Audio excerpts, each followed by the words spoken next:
All right, let's leave the White House and go to local politics here in Rhode Island, where there's a new Salve Regina Pell Center poll out. Not good news for Governor McKee.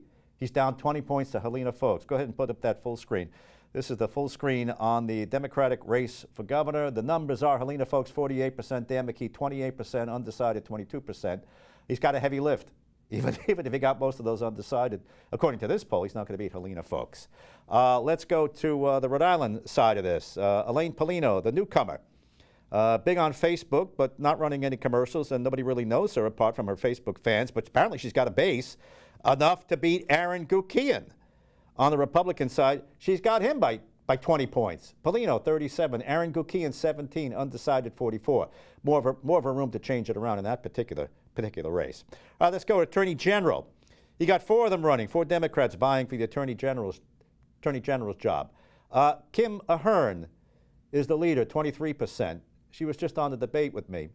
She used to run the Cannabis Control Commission, former prosecutor, says, I have more experience than anybody else. Keith Hoffman, that's Nerona's pick to succeed him at 13%. Joe Solomon, state representative out of Warwick, 10%. Jason Knight, another state representative out of the East Bay, 5%. Undecided, 46%. So that is wide open for someone who has any kind of money is going to start to spend some commercials. They could move that number. Let's go to the next one. This is the Salve Regina poll just out today. Congressional District number 2. This is Seth Magaziner versus the Republican Vic Meller. Hold on, before I get to Seth Magaziner, this is the Republican primary for Congressional District number 2 for the right to take on Seth Magaziner. Dr. Scully, oral surgeon. He's got a commanding lead over Vic Meller, the guy who came up to Florida to run, right? Meller says, I'm going to spend $6 million. You better start spending it, because Dr. Scully's not even spending a fraction of that. And right now he's got you by better than 2-1. So that's Dr. Scully versus Vic Meller, who was a Rhode Islander, moved to Florida, but came back to run for Congress, now has a residency in Warwick. But he's running into all kinds of problems with forms he filled out. MAGA, he's a MAGA guy. That's Vic Meller, unabashedly MAGA. And those are the numbers as we stand in the Republican side to take on Seth Magaziner. Let's keep going. One more. For Lieutenant Governor, these are the Democrats. Sabina Matos, narrow 2-point lead over Cy Camps of Orovong, the city councilman, the former honorary mayor of Newport. Cy Camps of Orovong, 18 for Sabina, the incumbent, 16 for Cy, and Sue Anderbois, the Providence city councilwoman, 8. Ross McCurdy drops down. We just had him, and he's a teacher, a high school teacher. Cindy Coyne, former state trooper. She was in the legislature, an anemic 2%, undecided 48%. So even with those numbers, that race also would appear to be at least changeable, depending on if anybody comes up with enough money to influence the commercials. All right, so why is Governor McKee 20 points behind Helena Foulkes? Look, this is the second poll that gives him that margin. And you know the bridge is a big problem for him. And so was, I guess, just the overall fatigue with an incumbent. All right, here's a clip now from their closing arguments with me on the debate last week. Helena Foulkes, Dan McKee, closing arguments. Well, hi, everyone. Dan McKee keeps telling you everything is great in this state, and clearly it is not. Rhode Islanders are stuck in place under his leadership. We have the worst economy in the country, while we have the 5th most expensive place to live.